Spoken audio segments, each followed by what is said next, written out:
बिस्मिल्लाहिर्रहमानिर्रहीम अस्सलाम वालेकुम रहमतुल्लाह। आसिफ अली जरदारी और इस्टेब्लिशमेंट इस वक्त बिल्कुल आमने सामने आ चुके हैं, बिल्कुल आमने सामने। क्योंकि ये 6 महीने साल पहले की बात है जब ऐवान सदर के ऊपर, या आप कह लें कि आसिफ अली जरदारी को हटाने के ऊपर एक पूरा मंसूबा तैयार किया गया था और ऐवान सदर के ऊपर नज़र रख ली गई थी इस्टेब्लिशमेंट की जानिब से। तो करते करते 6 महीने साल लग गए, क्योंकि यही वो दिन थे, यही वो टाइम था जब पाकिस्तान और इंडिया के दरमियान जंग हुई ठीक 1 साल पहले। अब आपको पता है कि उसकी तैयारियां, उसको सेलिब्रेट करने की, उसको मनाने की, उसका जश्न मनाने की, ये तमाम चीज़ें हो रही हैं। तो इसका मतलब है कि 1 साल पहले, ठीक 1 साल पहले जब पाकिस्तान और इंडिया के दरमियान जंग होती है, उसमें जनरल आसिम बड़ा ज़बरदस्त काम करते हैं, ये जंग जीतते हैं। चाहे उसके अंदर एयरफोर्स बुनियादी किरदार अदा करती है, लीडिंग रोल एयरफोर्स ये किरदार अदा करती है, लेकिन जनरल आसिम उससे फ़ायदा उठा के फील्ड मार्शल का टाइटल भी हासिल कर लेता है। उसके बाद CDF का टाइटल भी हासिल कर लेता है, एक्सटेंशन भी हासिल कर लेता है। तो तमाम के तमाम फ़ायदे उस सिचुएशन से, सिनारियो से, जंग से जनरल आसिम को हासिल हो जाते हैं। उसके बाद जब डिप्लोमेटिक लेवल के ऊपर मुलाकातें आना जाना शुरू होता है, तब जनरल आसिम को रियलाइज़ होता है कि हेड ऑफ़ स्टेट बनना बड़ा ज़रूरी है। सिर्फ CDF बन के, फील्ड मार्शल बन के, 5 स्टार जनरल बन के आपको वो फ़ायदा फिर भी नहीं मिलेगा इंटरनेशनल लेवल के ऊपर, डिप्लोमेटिक लेवल के ऊपर, जब तक कि आप सरबराह ममलकत नहीं बन जाते, आप कम अज़ कम वज़ीर-ए-आज़म या सदर नहीं बन जाते। तो डिप्लोमेटिक लेवल के ऊपर आपको उसकी एक बहुत बड़ी मिसाल कि जब डोनाल्ड ट्रंप के साथ जनरल आसिम की मुलाकात हुई 1 to 1, उसको ना पब्लिक किया गया, ना ही उसके बारे में मीडिया के अंदर डिस्कशन की गई, ना मीडिया के अंदर प्रेस रिलीज़ जारी की गई, ना पाकिस्तान की जानिब से, ना ही वाइट हाउस की जानिब से। नॉर्मली ये होता है कि जब भी वाइट हाउस के अंदर मुलाकात होती है किसी भी डेलीगेशन की या किसी भी शख्स की डोनाल्ड ट्रंप के साथ या प्रेसिडेंट के साथ, तो बाकायदा वीडियो बनती है, फुटेज बनती है, उसके बाद प्रेस रिलीज़ जारी की जाती है, फ़ोटो बनती है, सेशन होता है, ये तमाम चीज़ें जारी की जाती हैं। लेकिन ये मुलाकात जो कि जनरल आसिम की डोनाल्ड ट्रंप के साथ हुई, इसको इतना मिनिमाइज़ किया गया, खुफिया रखा गया और इतना इसके बारे में नेगेटिव मीडिया के अंदर बात की गई कि उसके बाद जनरल आसिम को रियलाइज़ हो गया कि जितनी देर तक आप सरबराह ममलकत का ओहदा अपने पास नहीं रखते, उतनी देर तक आप डिप्लोमेटिक और इंटरनेशनल लेवल के ऊपर इज्जत के साथ ऑपरेट नहीं कर सकते। ये था वो वक्त जिसके बाद जनरल आसिम ने ऐवान सदर के ऊपर नज़र रख ली। अब ऐवान सदर, आपको पता है कि आसिफ अली जरदारी बैठा है, और आसिफ अली जरदारी तो इस पूरे सिस्टम की ज़मानत है। वो इसी वजह से बैठा है कि अगर आपने हुकूमत चलानी है, अगर आपने हुकूमत बनानी है, अगर आपने पीपल्स पार्टी की सपोर्ट लेनी है, आपने 2/3 मेजॉरिटी बनानी है, आपने तरमीम करनी है, आपने बजट पास करना है, यानी कोई भी छोटा से छोटा कानून भी अगर पास करना है तो उसके लिए आपको पीपल्स पार्टी की ज़रूरत पड़ेगी। तो पीपल्स पार्टी उतनी देर तक किसी चीज़ के ऊपर, मामले के ऊपर, गवर्नमेंट के ऊपर सपोर्ट नहीं करेगी जितनी देर तक आसिफ अली जरदारी को सदर नहीं बनाया जाएगा। ये उनकी कंडीशन थी, ये उनकी शर्त थी, उसको पूरा कर दिया गया।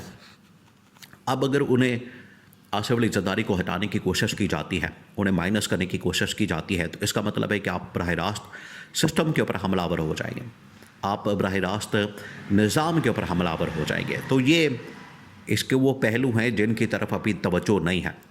लेकिन जो प्लान है, मंसूबा है, साजिश है, वो ये कि ऐवान सदर से अब आसिफ अली जरदारी को निकालना। उसके लिए पहला जो हमला किया जाएगा वो ये है कि सिंध गवर्नमेंट से सबसे पहले आसिफ अली जरदारी को, पीपल्स पार्टी को माइनस किया जाए।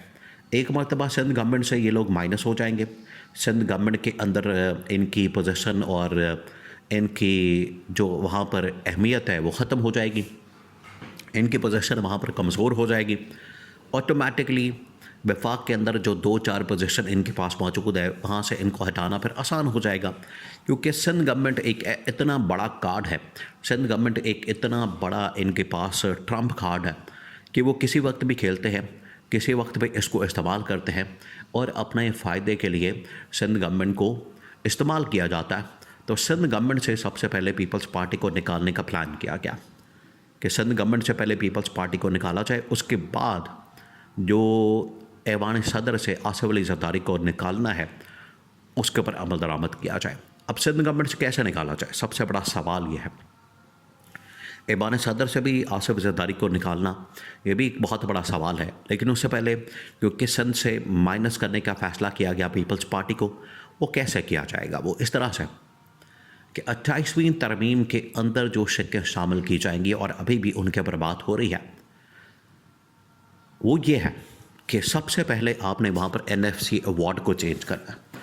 NFC अवार्ड को चेंज करने के साथ साथ वहाँ पर जो वजारतें हैं, वहाँ पर जो आपने सिंध को इख्तियारात दिए हैं, यानी कि सूबों को जो इख्तियारात दिए हैं वो ख़त्म कर दिया जाए, उनकी वजारतें वापस ले ली जाए जिनके अंदर माल पानी मौजूद है और ये लूट मार का पैसा मौजूद है। ये एक मरतबा लूट मार इनकी बंद हो जाएगी, ख़त्म हो जाएगी। ऑटोमेटिकली इनके पास जो फाइनेंस एक बहुत बड़ा एलिमेंट और फैक्टर है किसी भी चीज़ को मैनिपुलेट करने के लिए, वो वाला फैक्टर और एलिमेंट ख़त्म हो जाएगा। पीपल्स पार्टी ऑटोमेटिकली कमज़ोर होगी और सिंध से माइनस करना पर आसान हो जाएगा। एक तो ये। नंबर 2 कि वहाँ से बहुत से ऐसी जमातों को, MKM या बहुत सी ऐसी नेशनलिस्ट पार्टीज़ को, या फिर वहाँ पर जो बटेरे हैं, वहाँ पर फंक्शनल लीग है, इस तरह की और जमातों को एक्टिव किया जा रहा है। उनको इस हवाले से पैगाम दिया गया है, ग्रीन सिग्नल दिया गया है कि आप इस हवाले से काम करें। आप पीपल्स पार्टी को सिंध से माइनस करने के लिए, आसिफ जरदारी को सिंध से माइनस करने के लिए उसके ऊपर काम करें, वर्किंग करें। ये उनको टास्क मिल गया है, उनको ग्रीन सिग्नल मिल गया, उनको बता दिया गया, उन्होंने उसके ऊपर वर्किंग शुरू कर दी है। तो सबसे पहला जो इस वक्त प्लान है वो ये कि पीपल्स पार्टी को पहले सिंध से निकाला जाए, उसके बाद ऐवान सदर से आसिफ अली जरदारी को निकाला जाए। और ये जो टेन्योर की बातें हैं कि हाफ टेन्योर पीपल्स पार्टी के सपोर्ट कर दिया जाए, बिलावल को वज़ीर-ए-आज़म बना दिया जाए, या पीपल्स पार्टी को कम अज़ कम हाफ टेन्योर नहीं तो अगली इलेक्शन के अंदर गवर्नमेंट ऑफ़र कर दी जाए, अगला इलेक्शन पीपल्स पार्टी को दे दिया जाए। ये तमाम चीज़ें फिर पीपल्स पार्टी के लिए आप समझें कि एक ख्वाब बनकर रह जाएगी, ख्वाब बन जाएगा उनके लिए, तो उसको पूरा करना नामुमकिन हो जाएगा। ये वो अहम तरीन मामला है जिसके ऊपर एस्टैब्लिशमेंट जनरल आसिम ने बिल्कुल ग्रीन सिग्नल दे दिया और कह दिया है कि पीपल्स पार्टी को सबसे पहले सिंध से आपने माइनस करना है। सिंध से माइनस होने के बाद वफाक के अंदर से जो अहम तरीन चेयरमैन सेनेट के ऊपर यूसुफ रजा गिलानी और ऐवान सदर के अंदर आसिफ अली जरदारी, इनको इन पोजीशन से निकालना बहुत ही आसान होगा।